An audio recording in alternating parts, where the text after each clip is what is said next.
पुराने वक्तों की बात है कि एक गांव में अकरम खान नाम का एक ताजिर रहता था। अकरम खान की पहली बीवी का इंतकाल हो चुका था और उनके पीछे दो मासूम बेटियां छूट गई थीं।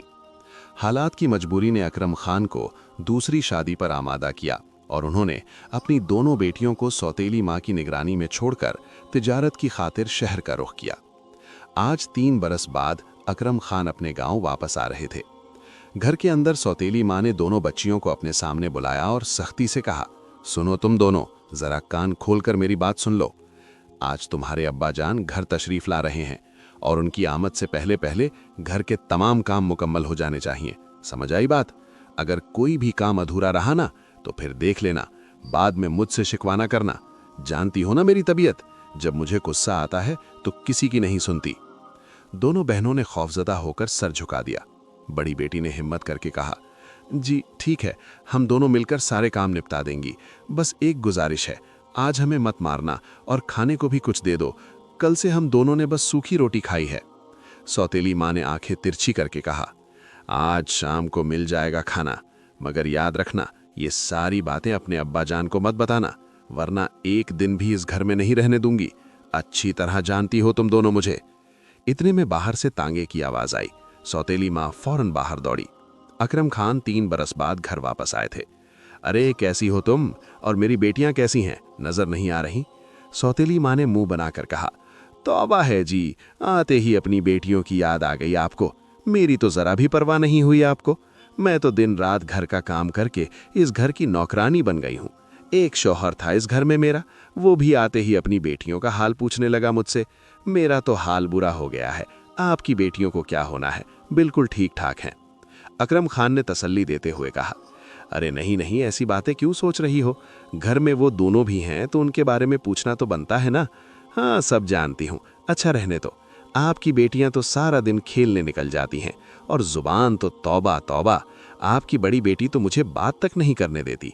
तौबा तौबा, इतनी लंबी जुबान है उसकी और इतनी बदतमीज, क्या ही बताऊं। ये सुनकर अकरम खान की पेशानी पर शिकने पड़ गईं। क्या कहा तुमने? मेरी बेटियां बदतमीज हो रही हैं? कहां से सीख लिया ये सब? किसने इतना सर चढ़ा दिया?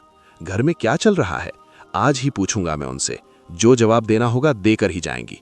मैं ऐसे चाल चलन बर्दाश्त नहीं करूंगा। हाँ जी, आप खुद पूछ लेना उनसे। मैं तो कुछ भी पूछती हूँ झूठ बोल देती है। न जाने झूठ बोलने की आदत कहाँ से लग गई है उन्हें। और तो और, अब क्या छिपाऊं आपसे, घर से चोरी भी करने लगी हैं। अकरम खान के कदम रुक गए। क्या चोरी? ये मैं क्या सुन रहा हूं? तुमने मेरी बेटियों की परवरिश नहीं की? मैं तो उन्हें तुम्हारे पास छोड़कर गया था। अरे जी, कहाँ की बात कर रहे हैं आप? वो तो मुझे माँ समझती ही नहीं। कुछ भी पूछो कि कहाँ जा रही हो तुम दोनों, तो जवाब तक नहीं देती।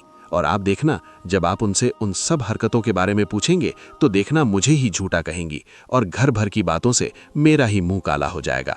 और जब मैं उन्हें मारकर या डांटकर ये सब गलत काम छोड़ने को कहती हूँ तो गांव वाले कहते हैं कि सौतेली माँ उन पर जुल्म करती है। अब आप ही बताइए, मैं करूं तो क्या करूं? अकरम खान ने गुस्से से हाथ हिलाया। बस बस, तुम्हें अब कुछ भी करने की जरूरत नहीं। अब जो करना होगा मैं खुद ही करूंगा। आने दो उन्हें। उधर दोनों बहनें जंगल में अपनी गाय को चरा रही थीं। तभी बड़ी बहन ने छोटी बहन से कहा, सफिया, बहुत शाम हो गई है, अब हमें घर जाना चाहिए। अब्बा जान भी पहुंच चुके होंगे। मैंने घास भी काट ली है। अम्मी से कहा भी था कि आज गाय को चराने हमें जंगल मत भेजो, मगर वो कब सुनती हैं हमारी। छोटी बहन सफिया ने फिक्रमंद आवाज में पूछा, दीदी, क्या हमारे अब्बा जान भी हमारे साथ ऐसा ही बर्ताव करेंगे जैसा हमारी सौतेली अम्मी करती हैं? अरे नहीं नहीं पागल, ऐसा क्यों सोच रही है? हमारी अम्मी तो सौतेली हैं, मगर हमारे अब्बा जान तो हमारे अपने अब्बा जान हैं। ऐसा मत सोचो। हाँ दीदी, ये बात तो है, मगर मैंने सुना है कि अगर अम्मी मर जाए और अब्बा जान दूसरी शादी करके सौतेली अम्मी घर ले आए तो समझो कि अब्बा जान भी सौतेले हो गए। नहीं नहीं, हमारे साथ ऐसा नहीं होगा, यकीन करो। आज हमारे अब्बा जान हमें देखकर बहुत खुश होंगे, तुम देख लेना।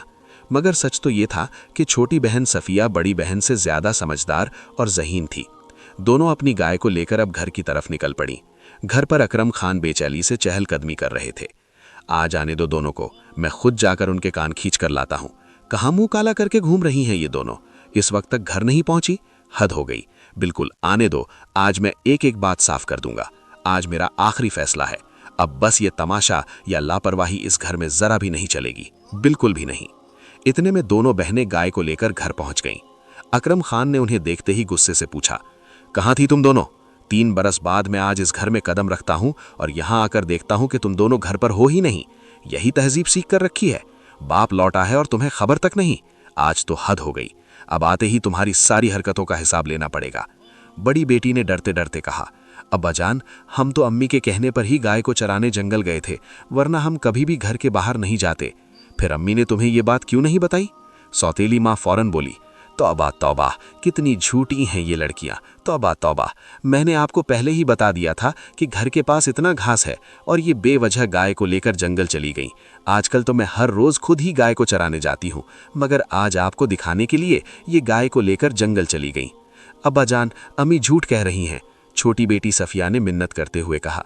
अम्मी, आप ऐसे क्यों बोल रही हैं? अब्बाजान को सच बता दीजिए ना। हमने तो आज तक कभी अम्मी से इजाज़त लिए बिना घर से बाहर कदम तक नहीं रखा, फिर आप ऐसे क्यों बोल रही हैं अम्मी? अकरम खान ने सख्ती से हाथ उठाया। बस बस, खामोश हो जाओ तुम सब। अब जो फैसला करना होगा मैं खुद ही करूँगा। तुम दोनों अभी अपने कमरे में चली जाओ और सुबह तैयार रहना। मैं अपनी बेटियों को घुमाने ले चलूँगा और कल हम तुम्हारी फुप्पी के घर चलेंगे, ठीक है? दोनों बहनों की आंखें चमक उठी। क्या सच में अब्बाजान? अब्बाजान, आप कितने अच्छे हैं। ये बात सुनकर आयशा और सफिया दोनों बहनें बहुत खुश हो गईं और फिर सुबह का इंतजार करने लगी। इधर सौतेली माँ फिक्र में बैठी हुई खुद से ही कुछ सरगोशी करने लगी। अरे, लगता है मेरे शौहर को मुझ पर शक हो गया है और ऊपर से ये मच्छर कुछ सोचने ही नहीं दे रहे। अरे कुछ तो सोचो, सुबह उठने से पहले कुछ तो सोचो। उसे ये खौफ था कि उसका शौहर अब उसकी बातों पर यकीन नहीं कर रहा, तभी तो वो अपनी बेटियों को सैर कराने ले जा रहा है। इसी फिक्र में वो पूरी रात नहीं सोई। जैसे ही सुबह हुई, इधर दोनों बहनें तैयार होकर अपने वालिद के पास चली गईं और दूसरी तरफ सारी रात ना सो पाने की वजह से सुबह सुबह सौतेली माँ की आंख लग गई, जिसकी वजह से उसे पता ही नहीं चला कि उसका शौहर अपनी बेटियों को लेकर घर से कब निकल गया। अब्बाजान, हम दोनों तैयार हैं फुप्पी के घर जाने के लिए। हम अम्मी को बताकर निकलते हैं। नहीं नहीं, तुम्हारी अम्मी सो रही हैं, उन्हें अभी जगाना मुनासिब नहीं। चलो, मैं तुम्हारे लिए शहर से कुछ कपड़े लाया था, वो भी साथ ले चलते हैं। तुम लोग फुप्पी के घर कुछ दिन रहोगे तो काम आएंगे, ठीक है? हाँ अब्बाजान, ये ठीक रहेगा। चलिए, आप भी हमारे साथ फुप्पी के घर रुकेंगे ना? मैं भी तुम लोगों के साथ फुप्पी के घर कुछ दिन रुकूंगा। चलो, अब बातें बहुत हो गई, देर हो जाएगी तो हम वहां पहुंच नहीं पाएंगे। इतना कहकर अकरम खान अपनी बेटियों को लेकर घर से निकल पड़ा। न जाने अकरम खान के दिल में क्या चल रहा था। चलते चलते वो लोग घर से बहुत दूर आ गए। जंगल की राह। आयशा ने परेशानी से पूछा, अब्बाजान, हम कहाँ जा रहे हैं? इस तरफ तो फुप्पी का घर भी नहीं है। हम तो घर से बहुत दूर आ गए हैं। मुझे बहुत डर लग रहा है। आखिर हम जा कहाँ रहे हैं? अरे पागल, जब तुम्हारा बाप तुम्हारे साथ है तो डरने की क्या बात है? तुम दोनों रुको। अकरम खान ने इर्द गिर्द नजर दौड़ाई और एक काम करो, यहाँ इर्द गिर्द देखो, यहाँ बेर की कितनी झाड़ियां हैं और देखो बेर कितने ज्यादा लगे हैं इन झाड़ियों पर। देखो मेरी बेटियों, मैं बहुत थक गया हूँ, मैं यहाँ बैठता हूँ, तुम दोनों मेरे लिए चुनकर ले आओ। जब तक मैं खुद ना बुलाऊं तुम बेर चुनती रहना, ठीक है? सफिया ने खदशे से कहा। पर अब्बाजान, शाम होने को है, अगर हम थोड़ी देर और रुकेंगे तो रात हो जाएगी और हम जंगल में भटक जाएंगे। अरे नहीं नहीं, हम बस पहुंचने वाले हैं, थोड़ा वक्त और लगेगा। तुम दोनों चलो, जाकर चुन कर ले आओ। मैं इस दरख्त के नीचे बैठकर तुम्हारा इंतजार करता हूँ। जब मैं तुम्हें बुलाऊंगा तो पास आ जाना। अपने वालिद की बात मानकर दोनों बेटियां बेर चुनते चुनते आगे बढ़ गईं। सफिया को थोड़ा शक तो हो रहा था, मगर फिर भी अब्बायान के कहने पर वो खामोश रहीं और कुछ नहीं बोली।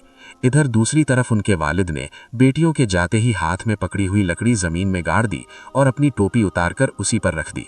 फिर वो इधर उधर देखने लगा। तभी उसकी नजर एक बंदर पर पड़ी। अरे अरे, ये तो बड़ा जबरदस्त तरीका है। अब ये बंदर ही मेरा काम करेगा, मगर उसे थोड़ा लालच देना पड़ेगा। किस चीज का लालच दूं उसे? हाँ, बंदर का पसंदीदा खाना केला, यही काम आएगा। अकरम खान ने अपनी टोपी पर बंदर को बिठाया और उसे केले देते हुए खुद घर की तरफ चल दिया। बंदर एक केला खाता हुआ आवाज लगाता रहा, चुनो बेटियों बाप खड़ा है, चुनो बेटियों बाप खड़ा है। आयशा ने कहा, देखो सफिया, अब्बाजान की आवाज आ रही है, वो हमें और भी बेर चुनने को कह रहे हैं। चलो, जब तक अब्बाजान कह रहे हैं हम तब तक चुनते रहते हैं। दोनों बहनें काफी देर तक बेर चुनती रहीं और इधर बंदर भी आवाज लगाता रहा। जब बंदर ने आखिरी केला खा लिया तो एक केला नीचे गिर गया। बंदर एकदम खामोश हो गया। अब बेटियों ने ध्यान दिया कि अब्बाजान की आवाज आना बंद हो गई है। सुनो सफिया, अब्बाजान की आवाज आना बंद हो गई है, लगता है वो हमें वापस बुलाना चाहते हैं। चलो, अब चलते हैं अब्बाजान के पास, बहुत देर हो गई है।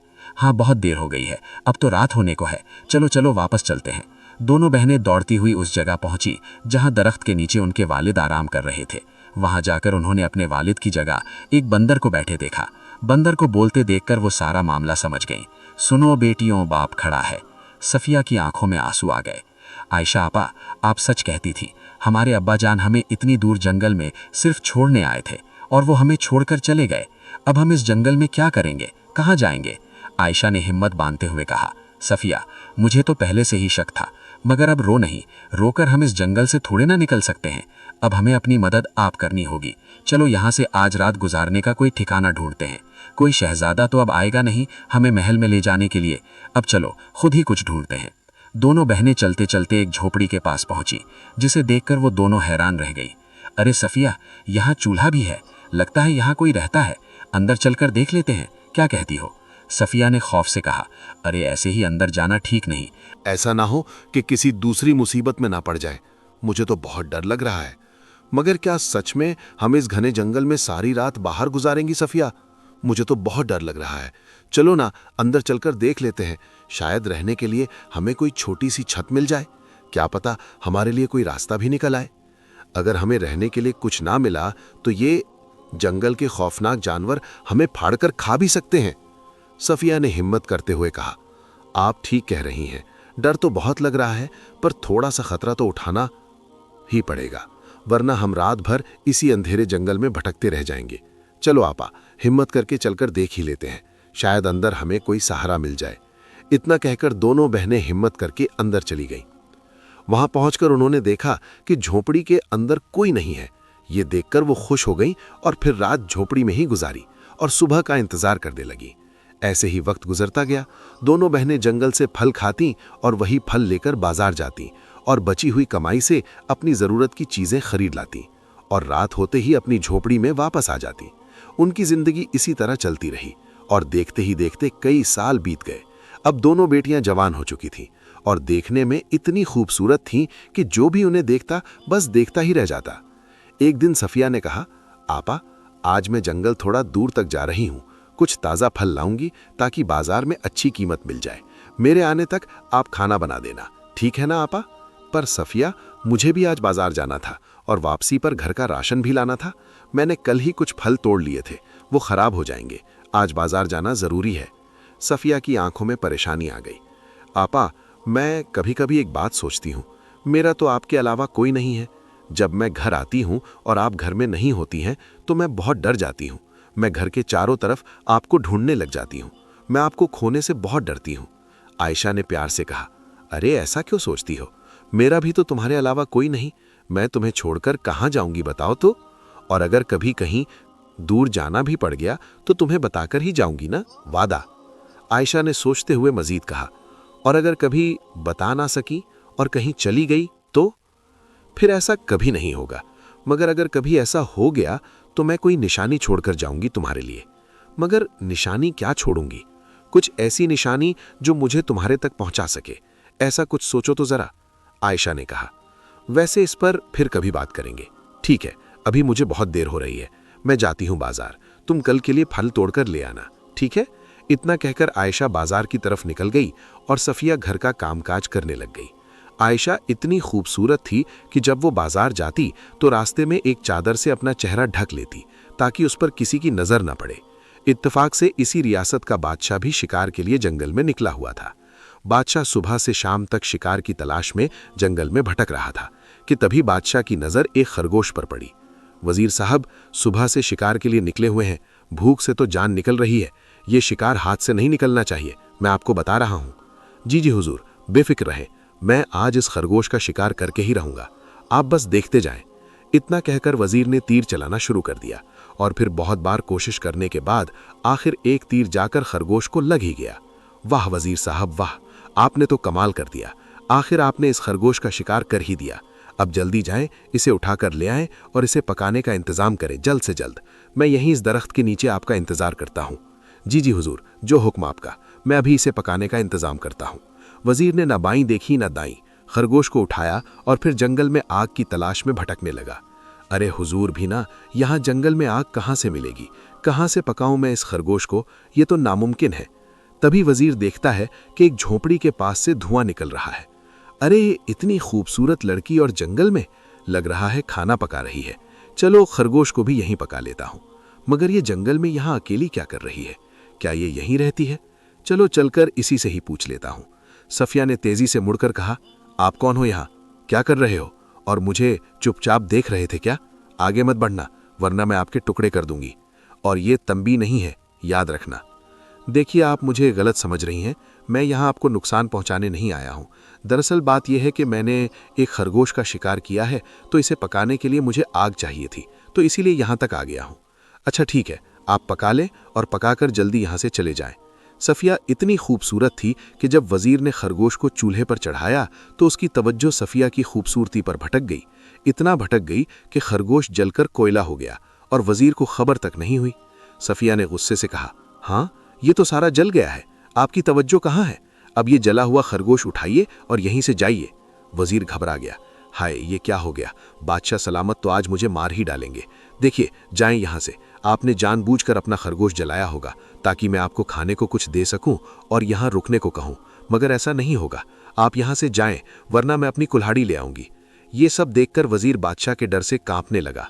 इधर बादशाह सलामत भी खरगोश का इंतजार कर रहे थे। बादशाह को बहुत भूख लगी थी। वजीर साहब, आप एक खरगोश पकाने गए थे या 10 पकाकर ले आए हैं? इतनी देर क्यों कर दी आपने? बहुत भूख लग रही है मुझे, अब दीजिए, कहाँ है खरगोश? वजीर ने घुटनों के बल बैठते हुए कहा, हुजूर मुझे माफ कर दीजिए हुजूर, मेरी गलती नहीं थी, जाने अनजाने में हो गया मुझसे ऐसा। वो इतनी खूबसूरत थी कि मैं उन्हें देखकर दुनिया ही भूल गया। कौन इतनी खूबसूरत थी? किसकी बात कर रहे हो? मुझे खुलकर बताओ। और खरगोश कहाँ है? हुजूर, वो यहाँ रहती है, एक झोपड़ी में। हुजूर, आप उन्हें देखकर खरगोश क्या, सब कुछ भूल जाएंगे। चलिए हुजूर, आइए, मैं आपको उसी की झोपड़ी में ले चलता हूँ। आपको देखते ही समझ आ जाएगा कि मैं क्यों दुनिया भूल बैठा था। अच्छा, तो ऐसी बात है। हमारी मलकाएं इस पूरे आलम की सबसे खूबसूरत मलकाएं हैं, और तुम कह रहे हो कि तुमने एक खूबसूरत कनीज देखे जिसे देखकर तुम सब कुछ भूल बैठे। चलो, मैं भी चलकर देखता हूँ कैसी खूबसूरती देख ली तुमने। अब बादशाह और वजीर दोनों उस झोपड़ी की तरफ बढ़ने लगे। आयशा वहीं बैठी खाना बना रही थी। बादशाह की नज़र जब आयशा पर पड़ी तो बादशाह अपने होश खो बैठा। उसने आज तक ऐसी खूबसूरती नहीं देखी थी। तभी वजीर ने बादशाह से पूछा, क्यों हुजूर, मैंने कहा था ना आपसे, ऐसी खूबसूरती आपने आज तक नहीं देखी होगी। तो क्या तीसरी मलका का बंदोबस्त किया जाए? क्या कहते हैं? नहीं नहीं वजीर साहब, अपनी मलका को ऐसे ले जाना ठीक नहीं। हम अपनी खूबसूरत मलका को पालकी में ले जाएंगे। अब चलो यहाँ से, कल हम अपनी मलका को लेने पालकी में आएंगे। इस तरह बादशाह और वजीर दोनों वहां से चले गए।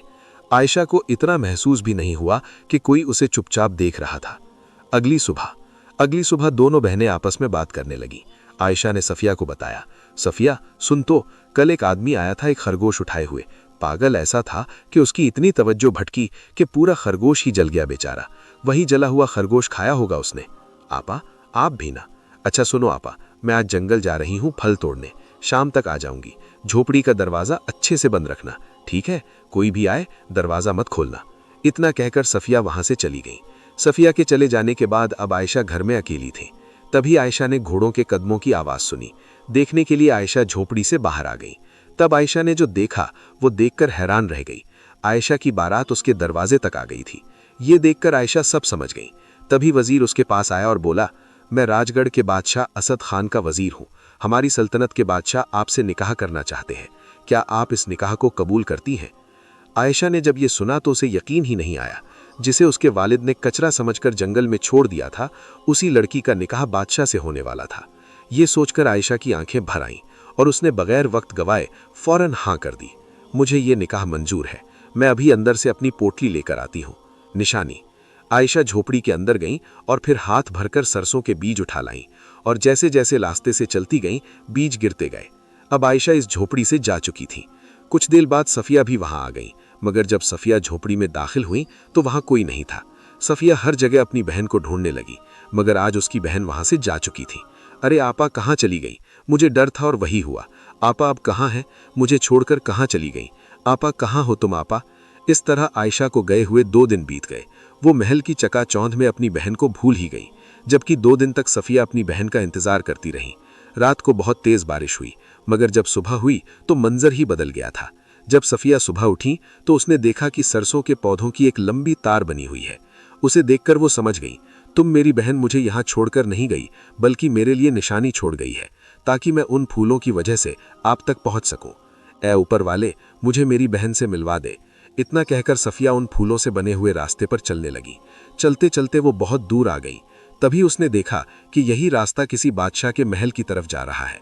जैसे ही सफिया महल के बाहर पहुंची, उसका खूब इस्तकबाल किया गया, क्योंकि आज फूल उग चुके थे। उन्हें देखकर आयशा पहले ही समझ चुकी थी कि उसकी बहन आज जरूर आएगी। आयशा अपनी बहन को देखकर बहुत खुश हो गई और फिर अपनी बहन की शादी वजीर के साथ करवा दी। फिर दोनों बहनें खुशी खुशी महल में रहने लगी। जिन बहनों को कचरा समझकर जंगल में छोड़ दिया गया था, वही दोनों बहनें अब महल में रहती थीं। आज जो कहानी आपने सुनी है, अगर इसने आपके दिल को छू लिया हो तो बराहे करम इस कहानी को उन लोगों तक जरूर पहुंचाएं जो आज भी अपनी किस्मत से हार मान चुके हैं।